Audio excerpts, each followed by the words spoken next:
మూడవది 5వ వచనం, చాలా ఇంపార్టెంట్ వచనం, చాలా విలువైన వచనం. ఈ మాటే కొంచెం ఎక్స్ప్లెయిన్ చేస్తాను, మిగిలిన క్లోజ్ చేసేస్తాను. ఇది బైబిల్లోనే ది మోస్ట్ ఇంపార్టెంట్ అంట, వెరీ ఇంపార్టెంట్. అందరూ కూడా దేవుడి చిత్తాన్ని నా జీవితంలో ఏంటి అనేది one of the biggest question కదండి, అవునా? దేవుడి చిత్తం ఏంటి నా జీవితంలో? దేవుడు నన్ను ఎందుకు పుట్టించాడు? నాకు సేవ ఉందా? ఉంటే ఎట్లా ఉంది?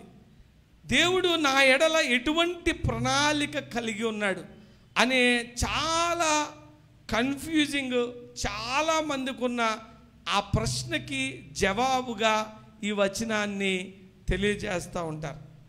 బైబిల్ ఏమంటాడంటే, నీ స్వబుద్ధిని ఆధారము చేసుకొనక, నీ స్వబుద్ధిని ఆధారము చేసుకొనక నీ పూర్ణ హృదయముతో యెహోవా యందు నమ్మిక ఉంచాలి. హల్లెలూయా. ఎంతమంది మన స్వబుద్ధిని ఆధారం చేసుకుంటున్నాం చెప్పండి? అంటే స్వబుద్ధి ఉండొద్దా అంటే స్వబుద్ధి డెఫినెట్గా ఉండాలి, స్వబుద్ధి 100% ఉండాలి. కానీ మన స్వబుద్ధి కన్నా, మన ఆశల కన్నా, మన ఆశయాల కన్నా దేవుని చిత్తానికి పెద్దపీట వేయాలి. హల్లెలూయా. ఎంతమంది దేవుడి చిత్తానికి పెద్దపీట వేస్తారు? ఎంతమంది దేవుడి చిత్తానికి లోబడదామని ఆశిస్తారు? చేస్తారా? దేవుడి చిత్తానికి నేను యాక్సెప్ట్ చేస్తాను. 1, 2, 3, 4 అందరైతే. ఒకవేళ దేవుడి చిత్తం మీకు చెప్పాడు అనుకోండి, అందరు చేతులు దించేస్తారు. అర్థమైందా? అబ్బాయి నీ లైఫ్ ఇది. ఒక ఎగ్జాంపుల్ తీసుకుందాం, ఫ్రాంక్లిన్ గారే లైఫ్ తీసుకుందాం. ఇది నీ లైఫ్ అని చెప్తే ఒప్పుకుంటారా మీరు? ఒప్పుకుంటారా? పోనీ మోషే లైఫ్ తీసుకుందాం.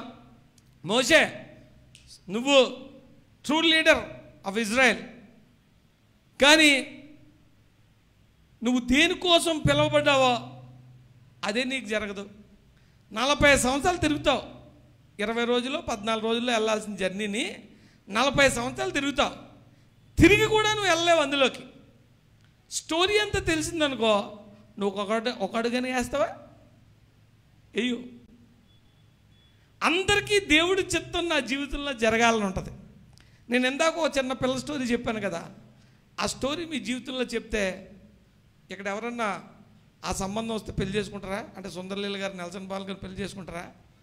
అమ్మో ఎంతమంది, 4 ఆడపిల్లలు, 2 మగవాళ్ళు గట్ట ఈయనే పెళ్లి చేయాలా? ఇన్ని బాధ్యతలా? ఇన్ని కొండల్లో తిరగాల? ఇన్ని జబ్బులు సహించాలా? ఇన్ని మరణాలు చూడాలా? మీరు వింటారా? కాబట్టి దేవుని చిత్తం మన జీవితంలో జరగాలని మనం కోరుకుంటాం, కానీ దేవుని చిత్తాన్ని దేవుడు ఎప్పుడు కూడా పరిపూర్ణంగా రివీల్ చేయడు, రివీల్ చేయకూడదు, ఎవరికి రివీల్ చేయలేదు. అబ్రహాముని దేవుడు నడు అన్నాడా? ఎక్కడికి వెళ్ళమన్నాడు? తెలీదు, వెళ్ళమన్నాడు అంతే. అబ్రహాము ఎక్కడికి వెళ్తున్నాడో కూడా తెలియకుండా దేవుడు వెళ్ళమన్నాడు కాబట్టి భార్యను పట్టుకొని బయలుదేరిపోయాడు అంతే. అది విశ్వాసం. కాబట్టి దేవుని చిత్తాన్ని మీరు కావాలనుకున్నప్పుడు నీ జ్ఞానాన్ని పక్కన పెట్టాలి. హల్లెలూయా. చాలామంది ఏం చేస్తారంటే, నీ ఆలోచనలు, నీ ప్లాన్లు, నీ ఆశయాలు దేవుడి దగ్గర పెట్టి, దేవుడా ఎప్రూవల్ ఇవ్వా, సంతకం పెట్టవా అని ప్రార్థన చేస్తాం కదా. 90% ఏం చేస్తాం? మన ఆశలు, మన ప్లాన్లు పెట్టి దేవుడు అప్రూవల్ తీసుకోవడానికి ఇష్టపడతాం. కానీ బైబిల్లో దేవుడు అలాగ అంటలేదు. బ్లాంక్ పేపర్ నువ్వు పెట్టు, నేను రాస్తానంటున్నాడు. హల్లెలూయా. ఈ దేవునిలోకి రావడం అంటే, దేవుణ్ణి నమ్ముకోవడం అంటే ఏంటి తెలుసా? బ్లాంక్ పేపర్ పెట్టాలి అక్కడ. ఎందుకు పెట్టాలంటే, రాసేవాడు నీకన్నా జ్ఞానవంతుడు. నువ్వన్నా ఊహించలేవేమో. నేను చాలాసార్లు చెప్తాను, నీ పిల్లల కోసం ఓ పుస్తకం ఇచ్చి నీ పిల్లోడి జీవితం ఎలాగుండాలో నువ్వు రాసుకో అంటే, నువ్వు రాయగలిగిన దానికన్నా దేవుడు వాడి కోసం బాగా రాయగలుగుతాడు. ఎందుకంటే దేవుడిలోంచి ఏది కూడా చెడ్డ రాదు, దేవుడిలోంచి ఏది కూడా చిన్నది రాదు. అందుకే మీరు అడిగిన వాటికంటే, మీరు ఊహించిన వాటికంటే అత్యధికముగా దేవుడు ఇస్తానన్నాడు. కాబట్టి మీ జీవితాలన్నీ బ్లాంక్ పేపర్గా దేవుడి దగ్గర పెట్టేయడమే దేవుడి చిత్తం. దేవుడి చిత్తం ఏంటి, దేవుడి చిత్తం ఏంటి, దేవుడి చిత్తాన్ని గుంజుకోకర్లే. మీ జీవితాల్ని బ్లాంక్ పేపర్గా పెట్టాలా. ఎలా పెట్టాలంటే, నువ్వు ఉన్న స్థితిని వాడుకోదాయన అని అనాలి. ఏమనాలా? నేనున్న స్థితిని వాడుకో, నేనున్న స్థితిని వాడుకో. నువ్వు ఉన్న స్థితి ఏంటి? సపోజ్ ఈరోజు బర్త్డే కాబట్టి అమ్మగారి గురించి మాట్లాడుకుందాం. ఆవిడ ఉన్న స్థితి ఏంటి? 2 అడుగులు వేయలేని స్థితి. ఆవిడ ఉన్న స్థితి ఏంటి? కంచం నిండుగా అన్నం తినలేని స్థితి. ఆవిడ ఉన్న స్థితి ఏంటి? గట్టిగా కొడితే 50,000 కూడా అకౌంట్లో లేని స్థితి. కానీ ఆ జీవితాన్ని దేవుడి దగ్గర పెట్టింది. దేవుడు అంత బలహీనమైన ఆవిడ్ని అప్పుడే ఆవిడ కోసమే ఇండియాలో టెలిఫోన్లు తెచ్చాడు దేవుడు. ఆవిడ కోసమే, మీరేం డౌట్ పడకండి, ఆవిడ కోసమే. ఒక ఆవిడ ప్రవచనం కూడా చెప్పింది, నువ్వు దేశ విదేశాలు సేవ చేస్తావు. ఎలాగెళ్తుంది ఆవిడ? పక్కగా ఆటోలో వెళ్ళలేదు. ఆటోలో వెళ్తే బుర్ర తినేసేదండి బాబు. గతుకులు వస్తున్నాయి, గతుకులు వస్తాయి. గతుకులు తట్టుకోలేదు ఆవిడ, తట్టుకోలేకపోతుండేది. గతుకులు వస్తే ఆపేసి, పక్కన ఆపేసి నిలబెట్టించిన రోజులు ఉన్నాయి. ఎలాగా అంటే, ఆ బ్లాంక్ పేపర్ నువ్వు దేవుడి దగ్గర పెడితే ఆ టైంలోనే ఫోన్లు వచ్చాయి. మేము ఫస్ట్ టైం ఫోన్లో ఎంచుకున్నా. ఆ ఫోన్లో ప్రపంచం అంతా ప్రార్థన చేసింది ఆవిడ. ప్రపంచం అంతా, అన్ని దేశాలు ప్రార్థన చేసింది. ఇప్పుడు అన్ని దేశాల్లో కూడా అమ్మగారి ద్వారా ప్రార్థన చేయించుకొని స్థిరపడిపోయిన వాళ్ళు ఉన్నారు. రాజశేఖర్ రెడ్డి ఫోన్ చేశాడు ఫోన్లోకి. ఇవిడ వెళ్ళగలుగుతుందా? నాకే వచ్చింది ఆ ఫోన్, నా ఫోన్కే వచ్చింది, నేనే ఇచ్చాను అమ్మకి. ప్రార్థన చేయించుకున్నాడు. ఒక కురూపి అయిన స్త్రీ, చాలా బలహీనమైన స్త్రీని ఒక బ్లాంక్ పేపర్గా నీ జీవితాన్ని, నువ్వు ఉన్న స్థితిని పెడితే, నీ స్థితి ఏదైనా, నా జీవితం అయిపోయింది అనుకోవచ్చేమో, దేవుడు ఆవిడ జీవితంలో సేవ ఎప్పుడు స్టార్ట్ చేశారు తెలుసండి? 50 సంవత్సరాలు స్టార్ట్ అయింది. దగ్గర దగ్గర 50 సంవత్సరాలు. అంటే నేను ఇంటర్మీడియట్ వచ్చేటప్పటికి మా ఇంటికి భాస్కర్ రావు గారని ఒక భక్తుడు వచ్చేవాడు. ఆయన దెయ్యాలు ఇప్పుడు చేసేవాడు, ఆయన మీటింగ్స్ చేసేవాడు, వెరీ పవర్ఫుల్. నెల్లూరు నుంచి వచ్చేవాడు ఆయన. ఇప్పుడు విన్సెంట్ గారు ఎంత బలంగా ఉపయోగపడుతున్నారో అలా బలంగా ఉపయోగపడాడు. ఆయన పేరు భాస్కర్ రావు. ఆయన మా ఇంట్లో, మీరు కూడా మామూలుగా సేవకులు వస్తే ఇంట్లో చూస్తాం కదా, అలా మా ఇంట్లో పెట్టుకొని భోజనం పెట్టి అన్నీ పెట్టి మేము వెళ్ళిపోతున్నాం. వీఆర్ ఓన్లీ హోస్ట్స్ అనమాట. అయితే ఆయన వచ్చాడు. ఈ ఎయిర్పోర్ట్ బాప్టిస్ట్ చర్చ్లో మీటింగ్లు అయ్యేవి. ఆ మీటింగ్లో భయంకరమైన ఈవిల్ స్పిరిట్స్, హీలింగ్స్ ఆయన చేస్తూ ఉండేవాడు అనమాట. మళ్ళీ మా ఇంటికి వచ్చేసేవాడు. అప్పుడు రైల్వే క్వార్టర్స్లో ఉండేవాళ్ళం మేము.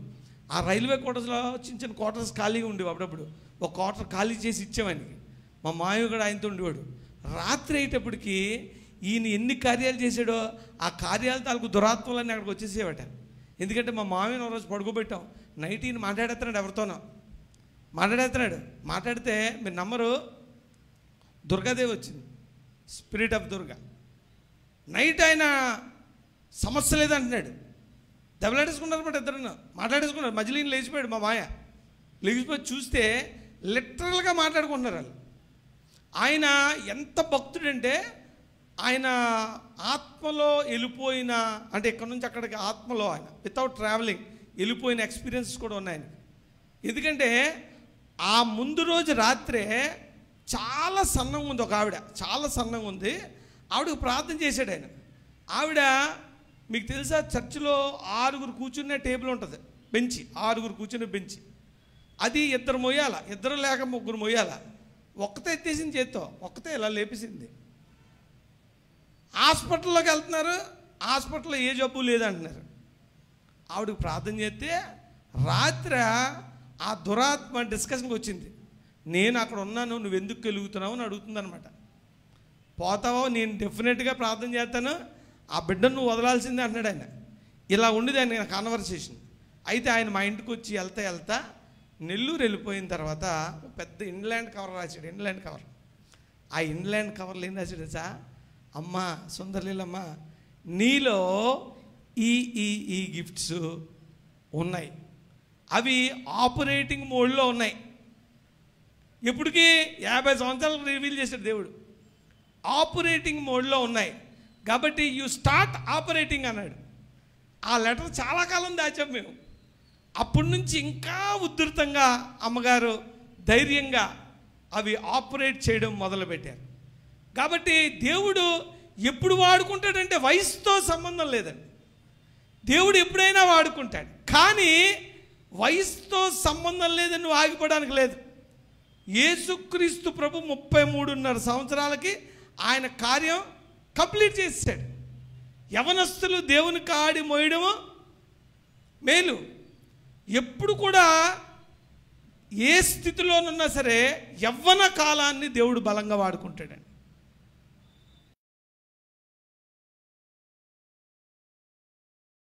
యవ్వన కాలంలో దానికి ప్రిపేర్ చేస్తాడు. కానీ యేసుక్రీస్తు ఎంచుకున్న టైం 33.5 years.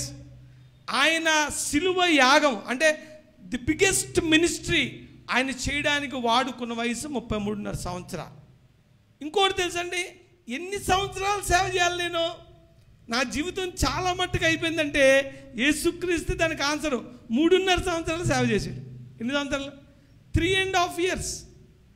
నువ్వు 3.5 సంవత్సరాల్లో he can do what he has done in through Jesus Christ. యేసుక్రీస్తు జీవితంలో ఎంత సేవ జరిగిందో అంత సేవ నీ జీవితంలో 3.5 సంవత్సరాలు చేయగలుగుతాడు.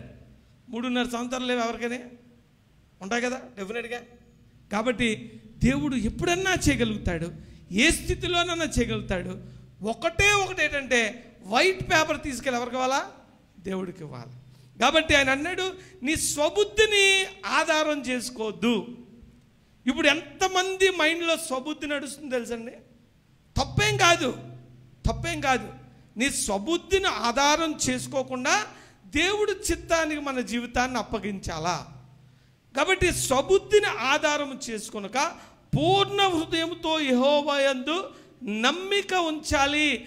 నమ్మకము విశ్వాసము లేకుండా దేవుణ్ణి సంతోషపరచడం అసాధ్యం అని బైబిల్లో.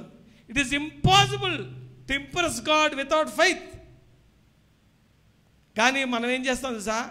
మన తాలూకా ప్లాన్లు, మన తాలూకా ఆలోచనలు ఎంత కుళ్ళుంటుందో తెలుసండి. మా పిల్లోడు అమెరికా వెళ్ళాలి, మంచిదే. ఎందుకు?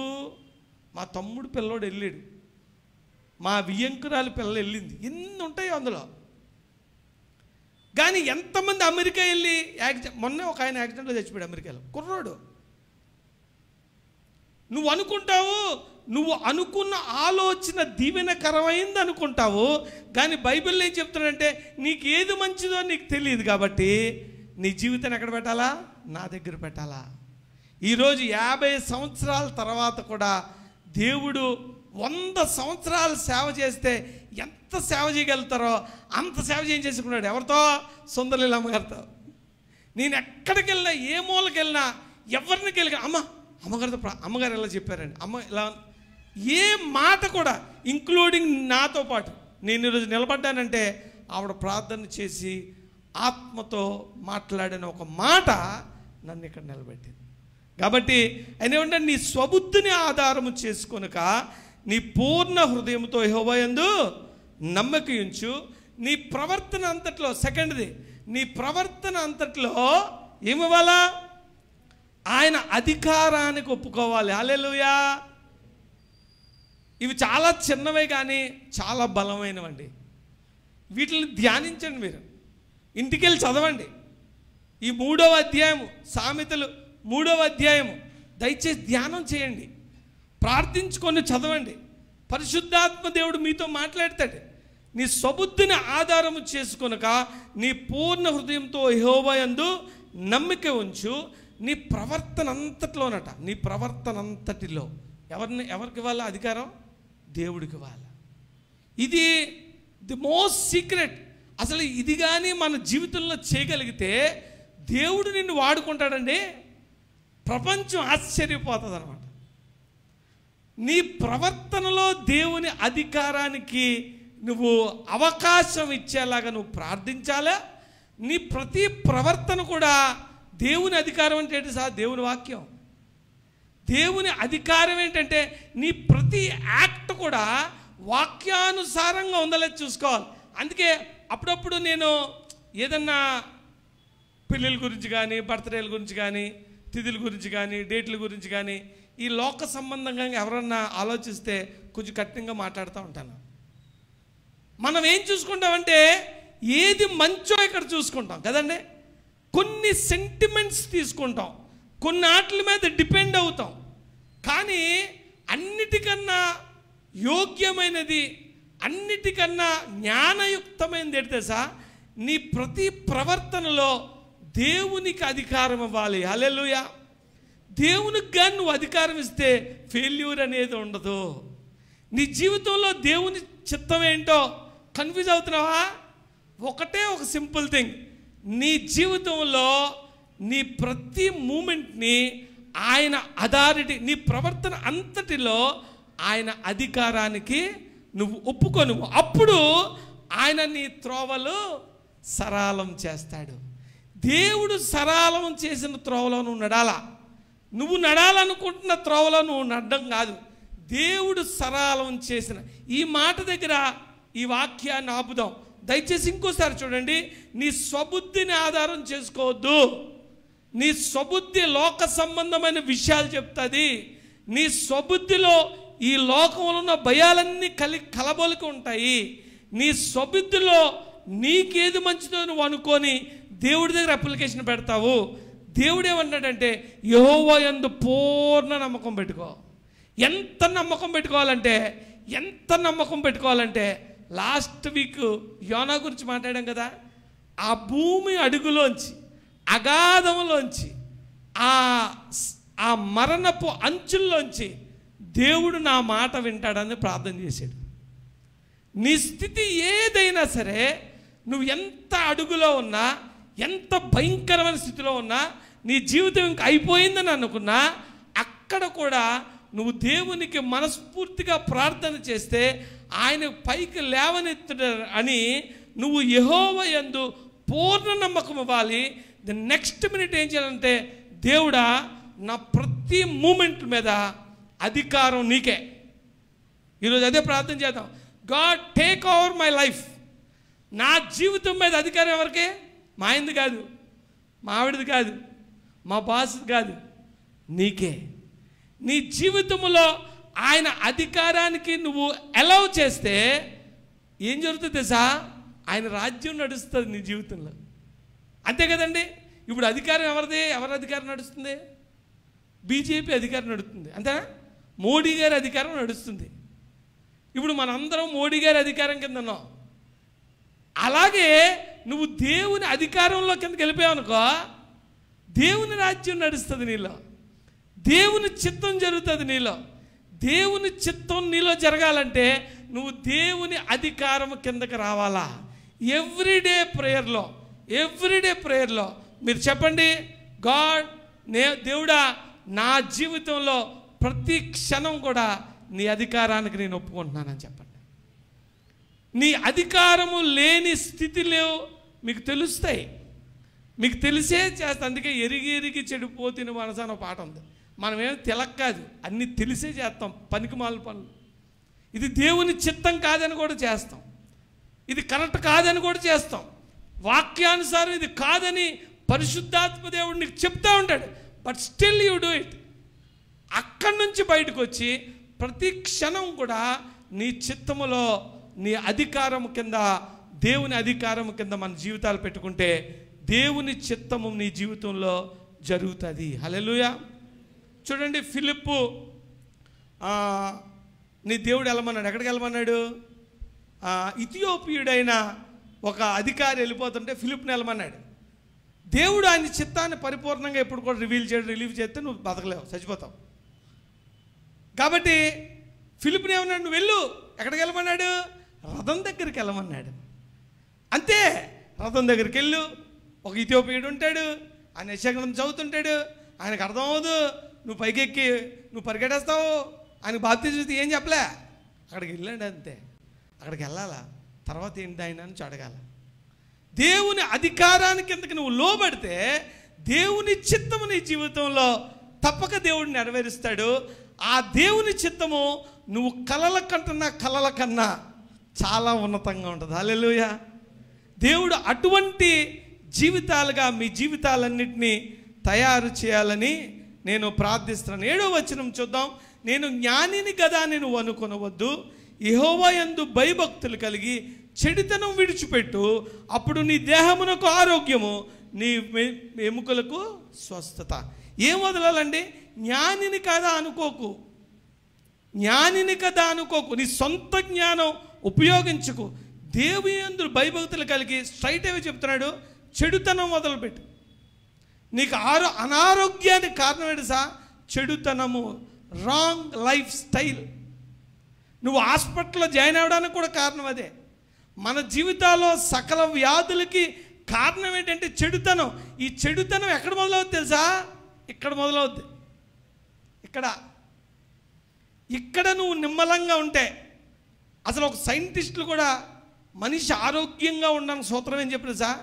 ఇది ప్రశాంతంగా ఉంటే, ఇది నిష్కల్మషంగా ఉంటే, దీంట్లో కుళ్ళు లేకపోతే నీ బాడీలో ఏం కుళ్ళు ఉండదు.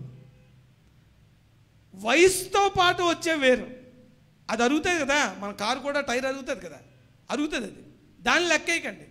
నీ హృదయము నీ మనస్సు ఎంత నిర్మలంగా ఉంటుందో నీ జీవితం కూడా అంత నిర్మలంగా ఉంటుంది. 4వదిగా నీ రాబడి అంతట్లో ప్రథమ ఫలమును, నీ ఆస్తిలో భాగమును దేవునికిచ్చి యెహోవాను గనపరచు. అప్పుడు నీ కోటల్లో ధాన్యము సమృద్ధిగా నుండును, నీ గానుగుల్లో నుండి కొత్త ద్రాక్షారసము పైకి ఉబుకుతుంది అన్నాడు. 11వ వచనంలో, నా కుమారుడా యెహోవా శిక్షను తృణీకరింపవద్దు, ఆయన గద్దింపుకు విసుకవద్దు. తండ్రి తన ఇష్టమైన కుమారుని గద్దించినట్టుగా యెహోవా తాను ప్రేమించిన వారిని గద్దించును. ఈ మాటలు సూటి అయిన మాటలు, నేను పెద్దగా ఎక్స్ప్లెయిన్ చేయాల్సిన విషయం లేని మాటలు. కాబట్టి ఈరోజు ప్రార్థన చేద్దాం. ఏం చేద్దాం? What you want to pray after this? మీకు ఈ 3వ అధ్యాయం 1 నుంచి ఎంతవరకు చదువుకున్నాం? 13 వరకు చదువుకున్నాం. మీరు కూడా ఇంటికెళ్ళి ధ్యానించండి. నేను ఒక విషయం మీ గురించి ప్రార్థన చేయించాలనుకున్నది ఏంటంటే సార్, మీ ప్రవర్తన అంతటిలో దేవుని అధికారానికి మనం లోబడదామని ప్రార్థన చేయండి. ది మూమెంట్ నువ్వు సర్వీస్ ఆవిడ చూసిందట, ఆవిడ అనుకుందట ఈ సుందరిల అమ్మగారు నన్ను ఒక్కడనే ప్రేమిస్తున్నారు అనుకునేదట. అంటే చాలా బాగా చూసేది అనమాట. ఈవిడికి నేనంటే ఇష్టం, నేను ఫోన్ చేసినప్పుడు ఎత్తుతుంది, నా ప్రతి యోగక్షేమం అడుగుతుంది, ఈవిడ నన్నే ప్రేమిస్తుంది అనుకుందట. ఆ మీటింగ్ చూశాక ఈవిడ ఇంతమందిని ఎలా ప్రేమించింది అని ఏడుతుంది ఆవిడ. ఇంతమందిని ఎలా ప్రేమించగలిగింది ఆవిడ? ఇంతమందిని ఎలాగ ఇన్ఫ్లుయెన్స్ చేయగలిగింది? ఇంతమంది జీవితాలని ఎలా ప్రభావితం చేయగలిగిందంటే ఒకటే ఆవిడ జీవితంలో దేవుని అధికారానికి ఆవిడ జీవితాన్ని ఒప్పుకుంది. బలహీనమైన జీవితాన్ని ఒప్పుకుంది, ఒంటరి జీవితాన్ని ఒప్పుకుంది. ఇదిగో ఏ విధంగా కూడా ఈ లోకంలో ఏది ఆశించలేదు, కానీ ఒక్క ప్రార్థన ఆవిడకే కాదు బ్లెస్సింగ్, కోట్ల మందికి బ్లెస్సింగ్, కొన్ని వేల మంది జీవితాలు కట్టబడ్డాయి. ఒకవేళ మీ జీవితంలో ఆవిడ ఆల్రెడీ ప్రార్థన చేస్తుంటే you believe in that prayer. ఎందుకంటే నేనే సాక్ష్యం. ఒక్కసారి ఒక భక్తులు దేవుని ఆత్మ చేత ప్రార్థన చేస్తే ఆ భక్తులు వెళ్ళిపోతారు, కానీ ప్రార్థన మట్టుకు బతికే ఉంటుంది. కాబట్టి నీ జీవితంలో ఆ కార్యం జరుగుతుంది. చాలామందికి ప్రార్థన చేయించుకున్నారు, ఇంకా కార్యం జరగలేదని అపనమ్మకంగా ఉండొద్దు. ఆ కార్యం మీ జీవితంలో జరుగుతుంది. నా జీవితంలో జరిగింది, మీ జీవితంలో కూడా జరుగుతుంది. ఒకటి అంటే మన జీవితాలని ఆయన అధికారం కిందకి మనందరం కూడా అప్పగించుకోలాగా ప్రార్థన చేద్దాం. అందరు కళ్ళు మూసుకోండి. ఈరోజు మరి ప్రార్థనా పరురాలైన ఆవిడ పేరే ప్రేయర్ ఆంటీ. ఆవిడకున్న ఆయుధమే ప్రార్థన. ఆవిడని జ్ఞాపకం చేసుకొని అదే ప్రార్థనా శక్తిని, అదే ప్రార్థన ఆత్మను, అదే ప్రార్థన అభిషేకాన్ని ఈ రూపాంతర పరిచయలో ప్రతి బిడ్డకి ఆపాదించాలని నేను ఆశపడతా ఉన్నాను. The same power, the same prayer, same works. ఇంతకుముందు ఎటువంటి ఘనమైన కార్యాలు దేవుడు రూపాంతర పరిచర్యలు చేశాడో ఇప్పుడు కూడా అటువంటి కార్యాలు చేస్తున్నాడు. నమ్మాలి, మనం మన జీవితాలని ఆయన అధికారం కింద తీసుకొద్దాం. ప్రార్థన చేద్దాం. అందరూ కూడా తలలు వంచి ఒకసారి ఆ నీతిమంతురాలని జ్ఞాపకం చేసుకోండి. అది మీకు దీవెనకరం. ఆ నీతిమంతురాలని జ్ఞాపకం చేసుకోండి. అది బైబిల్లో చెప్పేది దీవెనకరం. రెండవది అడగండి, నాయనా అటువంటి కురూపి అయిన బలహీనురాలైన ఒక బిడ్డను నువ్వు ఇంత ఘనంగా వాడుకున్నావట, నా జీవితాన్ని కూడా అలా వాడుకోండి అని ప్రార్థన చేయండి. చివరిగా నేను ఏ స్థితిలో ఉన్నా, ఇదిగో నా ప్రవర్తన అంతటిలోని నీ అధికారానికి ఒప్పుకుంటున్నాను. నీ అధికారం కింద ఒప్పుకుంటున్నప్పుడు నాకు ఇష్టం లేనివే జరుగుతాయి. నాకు ఇష్టం లేని చోటకి వెళ్ళమంటావు నువ్వు, యోనాని వెళ్ళమన్నట్టు. కానీ నీ అధికారం కింద నేనుంటే నీ చిత్తము నా జీవితంలో నెరవేరుతుంది. నీ చిత్తం నా జీవితంలో నెరవేరితే దానికన్నా దీవెనకరమైంది ఈ లోకంలో ఏదీ ఉండదు. కాబట్టి నాయన, తల వంచిన ప్రతి బిడ్డ జీవితం నీ అధికారము కిందకి మేము తీసుకొని వస్తాను. ఇక సైతానికి ఏ అధికారం కూడా ఈ జీవితాల మీద ఉండకుండానే గాక. ఈ క్షణం నుంచి వారి జీవితాల్లో ఎటువంటి ప్రణాళిక నువ్వు కలిగి ఉన్నావో ఆ ప్రణాళికను ఈ క్షణము నుంచి వారి జీవితంలో జరిగించమని ప్రార్థన చేస్తాం.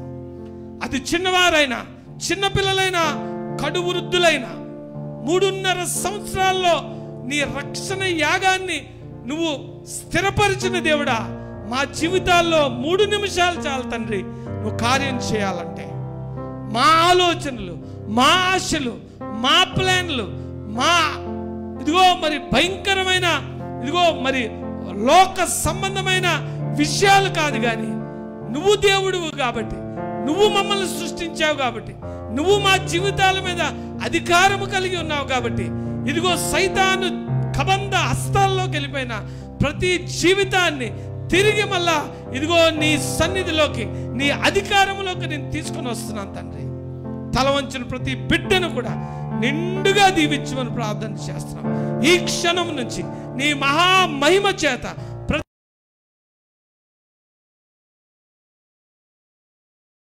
ఉన్న ప్రతి కార్యము టెంపరరీ, కానీ వారి జీవితంలో నీ కార్యములు స్థిరంగా ఉంటాయి. కాబట్టి నాయన, నీ కార్యము వారి జీవితంలో జరిగించుకొని నువ్వే మహిమ ఘనత ప్రభావం పొందమని తల వంచిన ప్రతి బిడ్డ విషయంలో ఇంతవరకు నువ్వు చేసిన ప్రతి మేలును బట్టి వేలాది స్తుతులు స్తోత్రాలు చెల్లిస్తా.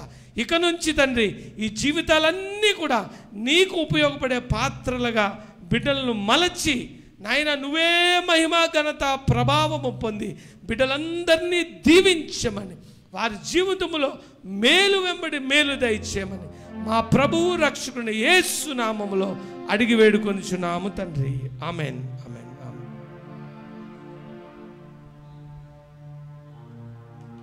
దేవునికి వందనాలు.